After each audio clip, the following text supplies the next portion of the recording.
जी हाँ, नमस्कार प्यारे बच्चों एवं साथियों, आप सभी को का स्वागत है इस प्लेटफॉर्म पर।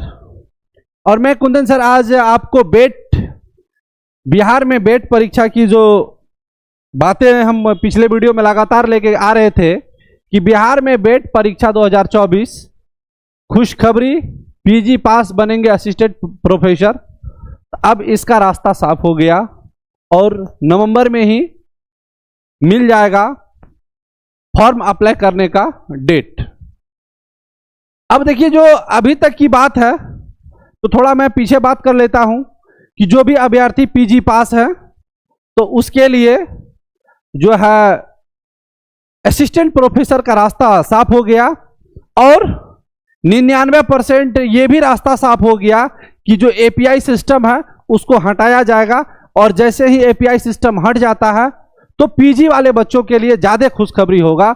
और इतने दिनों से जो पीएचडी वाले थे और जो नेट जेआरएफ वाले थे वो पूरा एकदम धमाल मचा के रखे थे कि अगर पीजी वाले बच्चे बन जाएंगे प्रोफेसर तो हम लोग क्या करेंगे। जहां तक कि एक बच्चा, जो बच्चा नहीं कहा जाए, प्रॉपर क्लास में पढ़ाते हैं बच्चा कहने का आदत है, एक जो स्टूडेंट थे जो पीएचडी किए हुए हैं और उन्होंने इतना एकदम मेरा वीडियो देखे कि पीजी पास बनेंगे असिस्टेंट प्रोफेसर, तो वो आवेश में आके फोन किए कि अगर पीजी पास वाले बच्चे अगर असिस्टेंट प्रोफेसर बनेंगे तो हम लोग पीएचडी करके क्या मतलब गधा चराएंगे, इस टाइप से हमसे पूछे।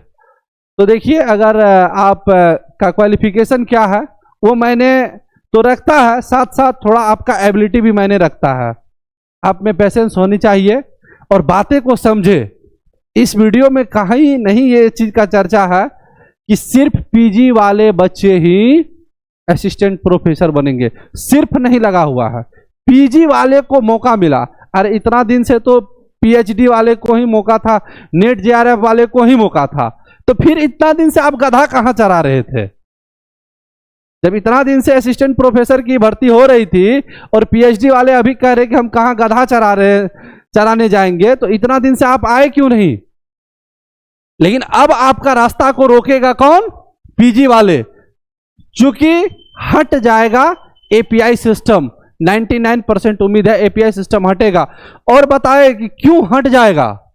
इसलिए हटेगा, अगर पीजी वाले को एपीआई में झोंकना रहता तो सरकार को डायरेक्टली पता था कि पीएचडी वाला मौका नहीं देगा, तो डायरेक्ट बेट एग्जाम पास करके एग्जाम, एक और एग्जाम होगी जो बीपीएससी के द्वारा एग्जाम कंडक्ट कराया जाएगा और उसके बाद आप डायरेक्ट बन सकते हैं असिस्टेंट प्रोफेसर। तो जो पीजी पास आउट है, चाहे आपका कोई भी विषय है और कितने विषय की, तो पहला है कि क्या होगा आयु सीमा पे भी बात करेंगे जो सबसे ज्यादा कमेंट आया था, और दूसरा कितने विषय की होगी परीक्षा। क्या कह रहा है? कितने विषय की परीक्षा होगी, तो इस विषय पे भी बात करेंगे। और एक सबसे ज्यादा प्रश्न था कि कौन कौन यूनिवर्सिटी के बच्चे भर सकते हैं फॉर्म, इस पे भी विस्तार से चर्चा करेंगे। तो पहला क्या होगा कि आयु सीमा क्या होगा, दूसरा कितने विषय की परीक्षा होगी, तीसरा प्रश्न है कौन कौन यूनिवर्सिटी के बच्चे भर सकते हैं आवेदन। तो सबसे पहले देखिए कि जब हम आयु सीमा की बात करें तो इसमें मिनिमम जो एज होगा वो 20 वर्ष होगा और मैक्सिमम एज की जब बात करेंगे, मैक्स एज की बात करेंगे तो ये 55 वर्ष होगा। कितना होगा? 55 वर्ष। 55 वर्ष जिनका भी हुआ है 55 वर्ष से पहले, तो वो सभी जो है आवेदन कर सकते हैं 55 से पहले। अब देखिए कितने विषय की परीक्षा होगी, तो थोड़ा हम देखते हैं।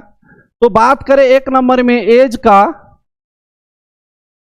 का, तो जिनका भी एज 55 से कम है,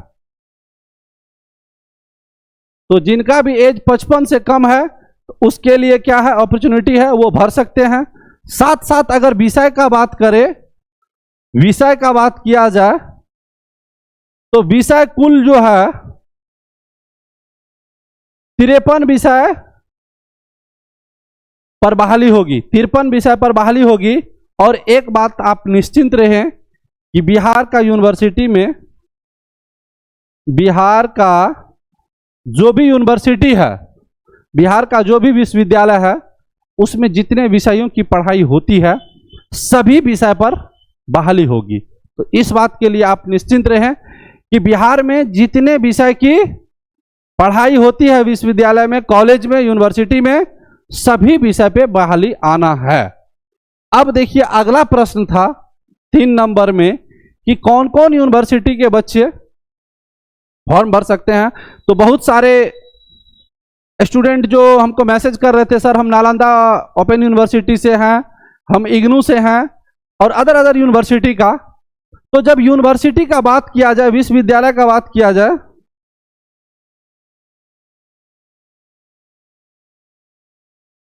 विश्वविद्यालय का बात किया जाए तो यहां देखिए यूजीसी यूनिवर्सिटी ग्रांट कमीशन के अंडर जितने भी विश्वविद्यालय हैं सभी से अगर उसमें से किसी एक भी विश्वविद्यालय के आप स्टूडेंट हैं, पढ़े हैं, तो आपकी 100% इस फॉर्म को भरने के लिए आप पात्र होंगे, आप उस फॉर्म को भर पाएंगे। कौन सा विश्वविद्यालय की बात करें तो किससे अप्रूव होना चाहिए? यूजीसी से, यूनिवर्सिटी ग्रांट कमीशन, विश्वविद्यालय अनुदान आयोग जो है भारत का, उससे अप्रूव यूनिवर्सिटी से अगर आप पास हैं तो आप फॉर्म भर सकते हैं। तो आप नालंदा ओपन यूनिवर्सिटी वाले, इग्नू वाले, तो ये सब निश्चिंत रहे, आप भी उसमें फॉर्म भर सकते हैं। अब एक क्वेश्चन कमेंट में और भी था जो कि सर हम फर्स्ट सेकेंड ईयर में हैं, हम फॉर्म भर सकते हैं। तो यहां सेकेंड ईयर वाले के लिए नाम में जवाब होगा, आप नहीं भर सकते हैं फॉर्म। और अब बात है कि फॉर्म अप्लाई का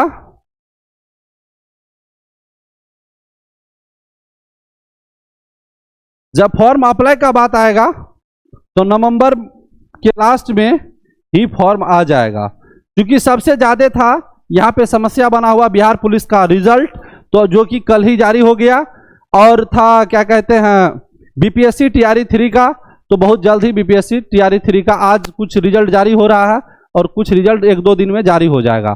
तो यहाँ से रास्ता हो जाएगा बिल्कुल साफ और नवंबर में ही फॉर्म भरा जाएगा। और बात जब हम परीक्षा का करेंगे तो परीक्षा फरवरी में लगभग हो जाएगा। तो चलिए, ये हमारा जो ये आइडिया है जो हमने बताया आपको, यह कैसा लगा आप हमें कमेंट के माध्यम से बता सकते हैं। चलिए इतना ही के साथ विदा लेते हैं, फिर मिलते हैं आपसे अगली वीडियो में। अगर आप हमारे चैनल पे नए हैं तो चैनल को सब्सक्राइब कर लीजिए और अपने दोस्तों के साथ शेयर कीजिए। धन्यवाद।